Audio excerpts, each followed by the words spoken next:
Welcome to this episode of Let's Chat With. Joining me from Vegas is magician's assistant, trained dancer, stilt walker, mime, and model, Melanie Kramer. How are you doing today, Melanie? Wonderful. Thank you so much for having me on the show. You're welcome. What's it been like for you for over the last 2 years? You want to know what my life has been like for the past 2 years? Yeah, for like during the pandemic. I've been very blessed to stay working. So I do a lot of different things for a living. So I work with photographers and fetish producers and all kinds of things. So I stayed pretty consistently working, thankfully. So I feel blessed to say that. What's it like performing in Vegas for you? I have been in Vegas since I was 2 years old. So my career started here and will probably end here. So it's, normal. I love it. It's the only place where you can like do this for a living all the time and not have to, I've never had a normal job my entire life. I feel so grateful to say that. I've never had a normal job ever. I've always been a performer for a living. So I have fun every day. You're a magician's assistant. How did you get started as one? Well, I've liked magic since I was 7 years old and Melinda winked at me. She was performing at the Landmark and she popped out of a box and winked at me and I was like, that's what I'm going to do, because I was already a dancer by then. So I do that at the top of the show. I would look for a little girl in the audience and then I'd pop out of a box and I'd wink at her, And then when I was like 17 years old, I used to teach Pilates, and Joni Spina we used to take ballet class together all the time. And she was also my Pilates client. And she's like, have you ever been in a box? And I'm like, no, I've like kind of done some magic stuff, but I never like worked. Because when I was 7, I was the Great Meldooney for like 3 years. That was I was really into magic when I was little. I went to the magic shop like every week. So Joni put me in my first like actual illusion, which turned out to be the Bow Staff, which was created by Roy Shank. And years later, I ended up assisting him in World's Greatest Magic Show. So it's kind of an awesome little turn of, everything coming full circle. You've assisted people. You have assisted people like Steve Valentine, Jeff McBride, and Chris Angel. What was it like for you? Well, everyone's different. I've worked with some of the greatest magicians in the world, thankfully. And magic is, you have to understand the relationship of a magician and an assistant. And when you go into it, it's like a partnership and it's like a team effort, and it's like a well-oiled machine. Everything has to move at the right time. So I would say working with people, you learn that definitely, how to be in tune with whoever it is you're working with. So I like it. It's not for everyone. You have to be very tolerant. There's a lot of different egos and personalities in magic, but I've worked with some wonderful people. On this show, I've interviewed people like Magical Katrina, Kate LaDressler, and Patricia Hendricks, who have something in common with you. They have been on Penn and Teller's Fool Us, but you were an assistant on there for 3 seasons. What was that like? Fool Us is a really wonderful show actually to do. Of course, it was better when Johnny Thompson was around, but it's wonderful. They treat you great, and they're very it's very professional, and it's a great experience working with them, and I really enjoy it. And I'm hoping to do, I can't say too much, but I think I might be on the next season, hopefully. Well, that'd be great. Yeah, fingers crossed. That'll be my 4th season on the show. Also, you were an assistant on the CW show Masters of Illusion for 5 seasons. What was that like for you, and how did that come about? It was wonderful. Actually, on one of the days I was assisting, I think it was like 2 or 3 magicians on one shoot day. So I was running back and forth in between. So I really enjoyed doing that show. It's really, there's a lot of my friends there. So every time I go, it's like a big reunion and we all get to hang out and spend time together. So it's really enjoyable. Do you have any interesting stories about being a magician's assistant? Yes, but we only have 20 minutes, so I can't even begin to go into it. I've had everything happen to me. I've been sliced, I've been diced, I've been burned, I've been, you name it, both physically and emotionally burned. But yeah, I've been through it all in magic. I've been assisting since I was 17 years old, and we won't say how old I am, but that was a very long time. So what advice would you give somebody who wants to be an assistant? Well, you have to be really tough to be an assistant. You have to not be afraid of pretty much anything, because you have to be able to think and react rationally in high pressure situations. So it's really not for everyone. You have to have good instincts naturally to be able to be a good assistant. I think dancers make the best assistants because they know how to move their bodies, and they know when they come out of the box how their hands should be, so they're not come out like this with their fingers, little things that make a difference to the overall look of a show that people don't realize. But yeah, no, assistants, I just say, Patience, really, don't take anything personal. Magicians yell when they get mad, some of them. So just don't take it personal. And if you bleed, those are just battle scars. With everything that you know about magic being an assistant, would you ever decide to have your own show? No, never. Which pretty much secures my job as an assistant. But besides that, no, it's really hard. It's very hard to have your own show. I see the struggles of the magicians I work with of trying to get bodies in the seats and trying to promote and having the money to do that and to pay your cast it's a lot and it's very hard, and to hone your act and to make it one thing. I change my mind all the time. I would definitely need a director if I ever did my own thing. And no, I'm quite content letting them they do all that hard work, and then I come in and I do the other hard work. So, I'm fine with that partnership. I have no desire to cross over. But I have been hired to teach quite a bit and to direct for other magicians. And I have come in and done a lot of consulting work. So I do that for magicians, but no threat of me taking their jobs ever. As an assistant, dancing may be required. You are a trained dancer. How did you become a dancer, and why did you become a dancer? I've been in dance since I was 3 years old. I've been taking ballet mostly my whole life. And I grew up in Vegas. So it was kind of like, well, what are you going to do with your kids? You have to find something for them to do. So my sister and I were in dance, and she did all the things, and I just focused on ballet. And then I stopped. I did acting and, all the things. So we always say, everywhere else in the world, you're a triple threat if you sing, act, and dance. And when you come to Vegas, we're like, yeah, what else? We all do that. So it's kind of a prerequisites here. I think it's a little different of a lifestyle in Vegas than other places. But yes, dance is definitely an effective part of being an assistant, I would say. It most definitely helps. What styles of dance are you proficient in? Ballet, contemporary, lyrical, jazz, hip hop, belly dance. I've done flamenco gigs. I've done, I faked tap. As long as the stage isn't mic'd, I can fake tap. So kind of whatever, I'm flexible. I do a lot of go-go and stuff too, which not a lot of dancers can improv. Like trained dancers have problems with it sometimes.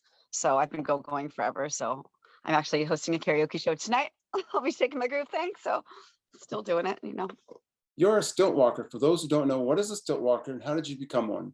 Stilt walkers walk on very tall legs, so they're kind of like in the circus, and I became a stilt walker when I had a baby. Marissa and Scott Hitchcock, actually, who is known in our magic community, him and his wife at the time, Marissa, I had a baby, and they're like, well, what else are you going to do? Like, you got to have some other things. You need a specialty. You need something that you can just leave for a couple hours, make good money, and come back. So they said you should learn stilts, and I am so grateful for them for teaching me, because it is one of my main sources of income. I get a lot of stilt gigs, and I dance on my stilts and stuff. It's a lot of fun. What training is involved when becoming a first-class stilt walker? The first thing you learn is how to fall. So they actually like push you onto a couch, and you have to like learn to tuck and roll. So that's one of the most important things. And the other most important thing is learning the rates. If you're going to go into any new field at all in entertainment, find someone who does it and find out what the rate is. Because if you come in underbidding people right away, then you're going to be hated in your industry. So I would definitely say find out from a professional if you're going to start doing any kind of specialty, what the going rate is, like including magic. If you start doing walk around, know what that rate is in your city. Don't come in and be like, well, I'll do it for $50 and a cocktail. It's like, well, then you're screwing your fellow brothers and yourself eventually. Keep the rates up, people. Let's work together. Another part of your resume says you are a mime. Why put a job of mime as part of your long list of entertainment knowledge? Because it's I do a lot of different characters, but that's the one that you can list that people know you can do silent characters and walk about things and strolling atmosphere. So like I do an old lady character, but if I put old lady character, people don't necessarily identify with that, but everybody knows what a mime is. Even if I said mascot, you might not know exactly that means, character work with a head. So it's just easier to say mime, and then they know that I do clowning and all kinds of other silent character work. Who is your old lady character? Well, her name was Miss Anderson, which was given to me by somebody else, so I try not to use that too much. Her name is Ethel, and she's a very old lady, and she's a little Southern, and she likes to tell people about themselves, and she's a little perverted, a little bit. So she gets hired to make people feel awkward at parties, which I love doing. I used to work for a professional prank company, and it's fun making people feel awkward at parties. You are also a model. How did you get Yep. started, and why become a model? I've been modeling for a very long time, and if you freelance for a living, you have to do everything. So, you know, modeling is one of the most consistent things I do, not consistent with one person, but as far as like working with, I've worked with hundreds of photographers. And maybe they only shoot with me one time a year when they come in town, but one time a year for is consistent for a freelance performer. So yeah, it's a lot of work. You know, what people don't see is all of the hustle, because every day I spend at least an hour to 2 hours a day trying to get gigs. So they see me working all the time. They're like, oh girl, you're lucky you get all these gigs. I'm like, I'm not lucky, I'm hardworking. It's a little bit different. I mean, I'm lucky too, because the people call me back and they use me, but that's also because I show up on time and I work hard and I do a good job and I try to take everything very seriously because it's how I feed my family. So, you know. At the beginning of this interview, I said you're a magician's assistant, trained dancer, stilt walker, mime, and model. For you, what's it like wearing all those different kinds of hats? I love being versatile because there's not many gigs that people call me for and I can't say no to. You know, there's certain specialty things I don't do, like I don't juggle. I don't do like hula hoop or, you know, stand on my hands or anything like that. But for the most part, if you call me for something, I have enough costumes. This is like just a little touch of my, you're in my costume room right now, which is just filled with the showgirl headdresses and costume characters. And I even have a Keller poster in here. So it's, you know, it's endless. So I really enjoy the fact that I can do something different every single day. And every day really is a new great adventure for me. I don't know what next week is without looking at my calendar, but I love that. Like some people who need consistency in their life, they can't stand the life of a freelance artist because you don't know where your next meal is coming from. But you just have faith that if you work hard and you keep pushing through and, you know, smiling at the universe, that good things come, and they always do. So I've never had more than like a couple thousand in the bank, but I'm fine with it. And I've lived this way my whole life and I'm excited about it every day. What's it like balancing this with with family life? Well, I'm a single parent. So thankfully, my mom lives here in town and can help watch my kid, who's 14 now. So he's not a baby anymore. Now he can go to his friends' houses and things. But it was hard at first. You know, he spent many, many shows in the dressing room under the table, watching his little videos and stuff. I mean, his whole life, I have pictures of him in different dressing rooms that a lot of them are destroyed now and don't exist anymore in Vegas, which is kind of interesting and cool and historic. He's never thought it was interesting to him that I worked with Tiger. You know, I brought him to Laughlin to see me work with Dirk Arthur, and he got to meet the cats and stuff. And then he found this rock in the river, and he was like 6 years old, and he just loved rocks.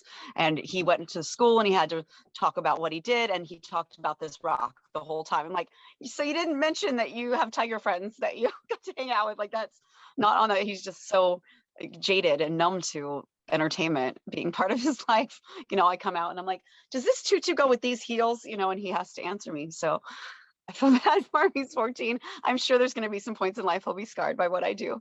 But right now his friends think it's cool and he doesn't. So I guess that's just teenagers.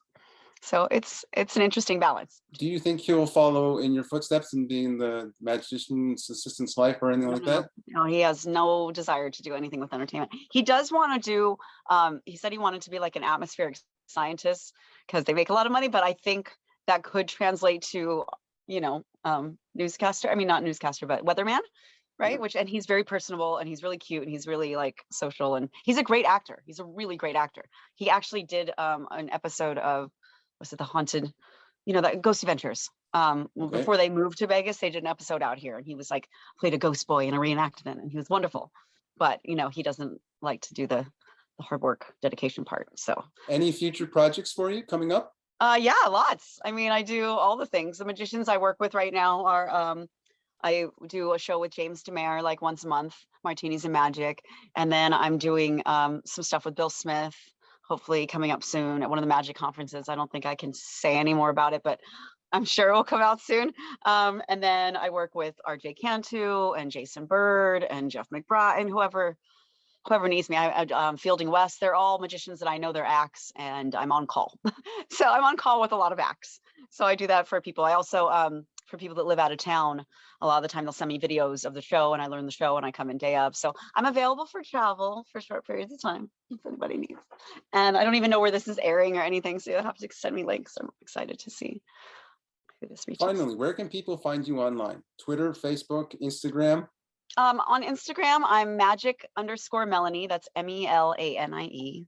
And then my Facebook, I usually keep kind of private because that's my like family stuff. But my Instagram's all my professional page. So if you go on there, you can follow my great adventures because every day I post something interesting that I'm doing.